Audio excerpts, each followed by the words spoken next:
सिंहस्य प्रभि शान्ति मुख्य मेरका।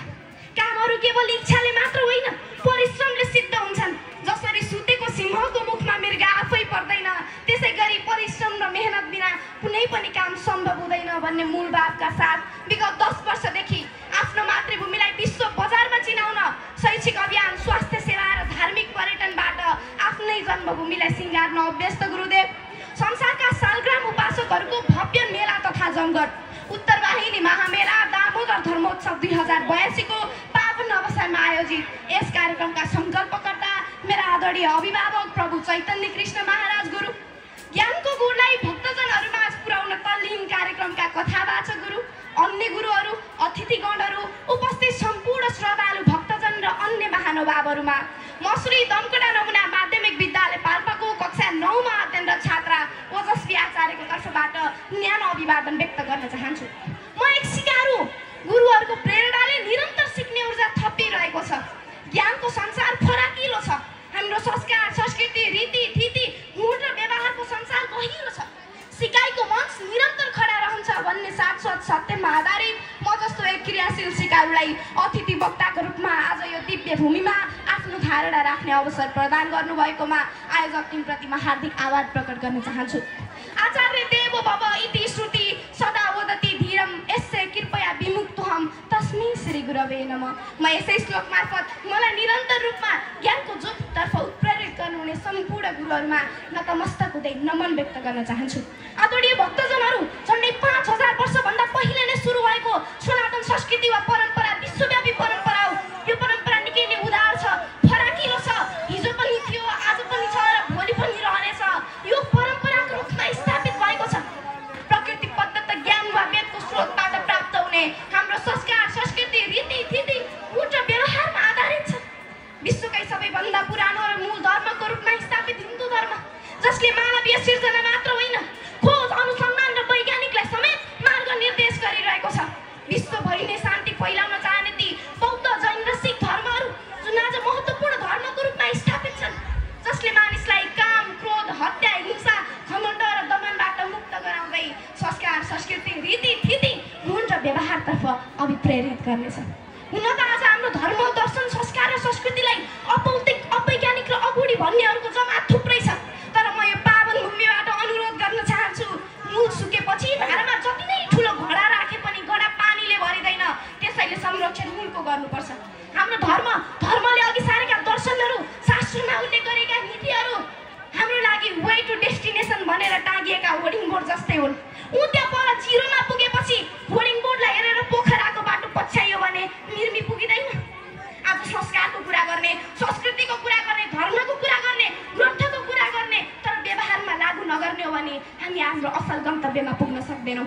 कतिपय अवस्थामा धर्मलाई सही व्याख्या गर्न नजान्दा, धर्ममा उल्लेख गरिएका कुराहरूलाई तथ्याङ्कित रूपले परिमार्जन गर्न नसक्दा धर्मको गलत व्याख्या भइरहेको छ।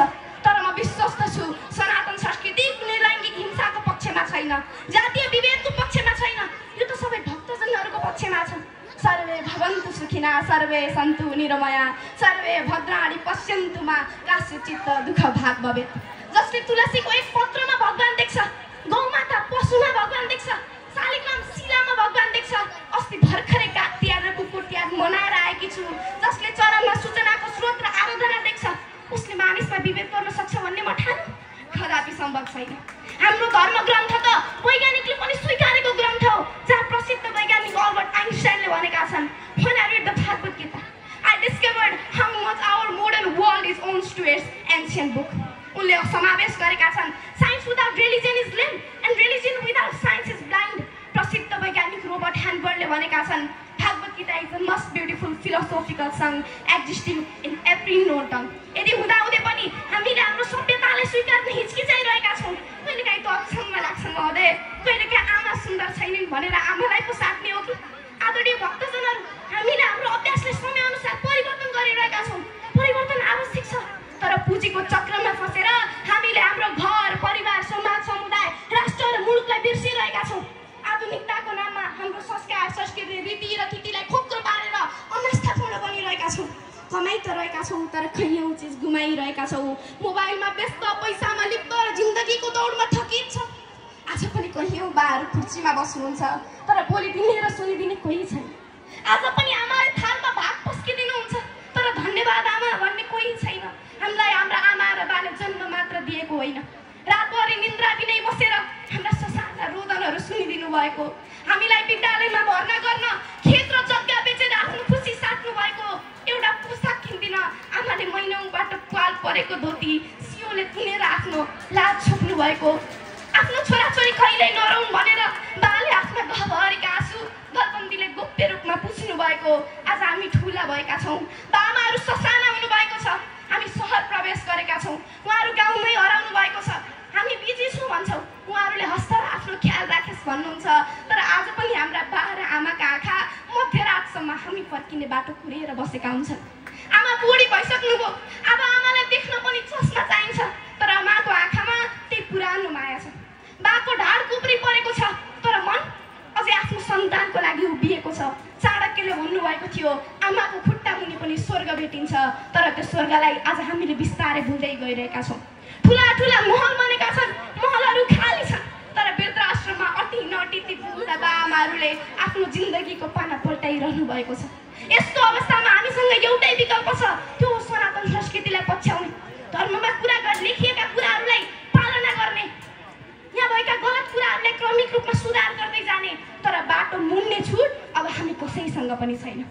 आज म नेपालको यस्तो पवित्र भूमिमा उभिएकी छु जुन गण्डकी माइतीतर्फ फर्किएको क्षेत्र, उत्तरतर्फ वा भनौँ भगवानको घरतर्फ फर्किएको पवित्र भूमि, उत्तर वाहिनी वा सालग्राम क्षेत्र हामी सबै सनातनीहरूको पवित्र धार्मिक स्थल। हाम्रो गाला जसलाई संस्कृतमा गण्ड भनिन्छ, भगवान श्रीकृष्णको गण्डबाट पसिनाको रूपमा बगेकी गण्डकीमा पुग्नु र स्नान गर्नु मात्र पनि सकारात्मक सोच र ऊर्जाको विकास गर्नु हो। त्यसैले हाम्रो देशको प्राकृतिक सम्पदा मात्र होइन, यो त संस्कार हो, संस्कृति हो, रीति हो, तिथि हो, गुण हो, व्यवहार हो, विकास हो र विश्वासको महिमा समेत हो। त्यसैले कालीगण्डकी नदीमा रहेका समथर भूभागहरू, पुराना बस्तीहरू र मठ मन्दिरले कालीगण्डकी सभ्यता निर्माण गरेका छन्, जुन सभ्यता आज हाम्रो पहिचान बनेको छ, समाजको एउटा गहकिलो सारथी बनेको छ, मेरुदण्ड र बलियो जगको रूपमा स्थापित हुन पुगेको छ। हिमालको काखमा रहेको दामोदर कुण्डबाट निस्किएर मनाङ, मुस्ताङ, पर्वत, स्याङ्जा र पाल्पा हुँदै देवघाटसम्म बग्ने यो नदीले नेपालको तीनै भूभाग हिमाल, पहाड र तराईलाई जोडेको छ। नेपालमा मात्र 330 किलोमिटर बग्ने यो नदी वास्तवमै हाम्रो जीवन रेखा बनेको छ, पहिचानको स्रोत बनेको छ, अनेकतामा एकताको प्रतिबिम्ब बनेको छ, उत्पादनको आधार बनेको छ। देशकै ठुलो जलविद्युत आयोजना कालीगण्डकी 144 मेगावाट यही नदीमा स्थापित भएको, जसले नेपालको ऊर्जा र आत्मनिर्भरताको बाटोलाई खोलिदिएको छ। उज्यालो नेपाल भन्ने अभियानमा सार्थकता प्रदान गरेको छ। नदीको शिरदेखि तीरसम्म रहेको कालीगण्डकी कोरिडोर जुन नेपालको एउटा बहुआयामिक नेसनल हाइवेको रूपमा स्थापित हुन पुगेको छ। 435 किलोमिटर लामो यो मार्गले देशको उद्योग र रोजगारीको ढोका खोल्नेछ, हिमाल, पहाड र तराईबीच समन्वय बढाउनेछ, एकता बढाउनेछ। प्रसिद्ध मुक्तिनाथ, रुरु क्षेत्र, लालीघाट, उत्तर वाहिनी, केलादी र देवघाट जस्ता धार्मिक स्थलहरूले समेत हाम्रो मान्यतामा आधार प्रदान गरिरहेका छन्। जहाँ कालीगण्डकी नदीमा पाइने ढुङ्गाहरू मध्येको विशेष प्रकारको कालो ढुङ्गा फोसिल्स एमोनाइटलाई शालिग्रामको रूपमा पुजिन्छ। ढुङ्गामा पाइने प्राकृतिक चक्र र रेखाहरूलाई भगवान विष्णुको प्रतीक मानिन्छ र शालिग्राम परम्परा बन्दछ। यसले नेपाली समाजको संस्कार, संस्कृति, रीति, थिति, गुण र व्यवहारको व्याख्या गर्छ। मलाई लाग्छ मन, वचन र कर्मबाट सदा उत्तरदायी हुनु, न्यायपूर्ण बन्नु, गलत काम नगर्नको लागि प्रेरित गर्नु हाम्रो धर्मको मर्म हो। कालीगण्डकी क्षेत्रमा बसोबास गर्ने ब्राह्मण, मगर, नेपाल, थकाली र अन्य समुदायले समेत शालिग्रामले आफ्नो मन्दिरमा स्थापित गर्छन्। यसले सदैव सुखी, समृद्ध र खुसियाली ल्याउँछ भन्ने विश्वास राख्छन्। यो नै कालीगण्डकी नदी र शालिग्रामप्रतिको सबैभन्दा ठुलो माया, विश्वास र साधना हो जस्तो लाग्छ। म नीति निर्माता र योजनाविदहरूसँग यही पावन भूमिबाट अनुरोध गर्न चाहन्छु, यसको अस्तित्वलाई तोडमोड गरेर होइन। कालीगण्डकी नदीको तटमा आज जुन कृषि, इको टुरिज्म र बोटिङको सम्भावना छ, यसलाई संरक्षण गर्न विभिन्न जनचेतनामूलक कार्यक्रम साथ अघि बढ्ने, तटीय क्षेत्रहरूको संरक्षण गर्ने, प्रदूषण नियन्त्रण गर्ने जस्ता कुरामा हामी सदैव अग्रमोर्चामा खटिन जरुरी छ। हामी धेरैले सुनेका छौँ गङ्गा नदीको छेउमा बनारस तीर्थस्थल भए जस्तै कालीगण्डकीको छेउमा उत्तर वाहिनी बनाउन सकिन्छ। कोरियाको हान नदी पुनर्जीवन परियोजना जस्तै कालीगण्डकी हरियाली पार्क बनाउन सकिन्छ। जर्मनीको राइन नदी बेसिन म्यानेजमेन्ट जस्तै कालीगण्डकी एकीकृत परियोजना लागू गर्न सकिन्छ। फ्रान्सको साइन नदी सांस्कृतिक मार्ग जस्तै कालीगण्डकीमा पनि सांस्कृतिक कार्यक्रमको आयोजना गर्न सकिन्छ। यी र यस्ता थुप्रै दृष्टान्तहरू ध्यानाकर्षण गर्न जरुरी छ। अन्त्यमा म आग्रह गर्न चाहन्छु, महिला भएर जन्मिएकै कारण छोरी बुहारी र श्रीमतीहरू लैङ्गिक हिंसाको शिकारमा परेर रोएर जीवन काट्न नपरोस्। बुढेसकालको सहारा ठानिएका छोराछोरी र बुहारीको अभावमा पिँढी कुर्दै गरेका बाहामाहरूको आशाको दियो ननिभोस्। पवित्र भूमि उत्तरवाहिनीले हामी सबैलाई कल्याण गरून्। हार्दिक शुभकामना व्यक्त गर्न चाहन्छु। मेरो भनाइ अन्त्य गर्छु। असतमा सदगमया तमसमा ज्योतिर्गमया। धन्यवाद, नमस्कार। जय उत्तरवाहिनी, जय काली गण्डकी। ओजस्वी नानीलाई एकपटक जोरदार तालीले सम्मान व्यक्त गरिदिनु होला। छोरीले वास्तवमा आधा धरती ओगटेको मात्रै होइन, छोरीले आँट र साहस गरिन् भने, छोरी अपहेलित भइन्, छोरी हिंसामा परिनन् भने, छोरीले राम्रो शिक्षा पाइन् भने छोरी आज यसरी अगाडि बढ्छिन्।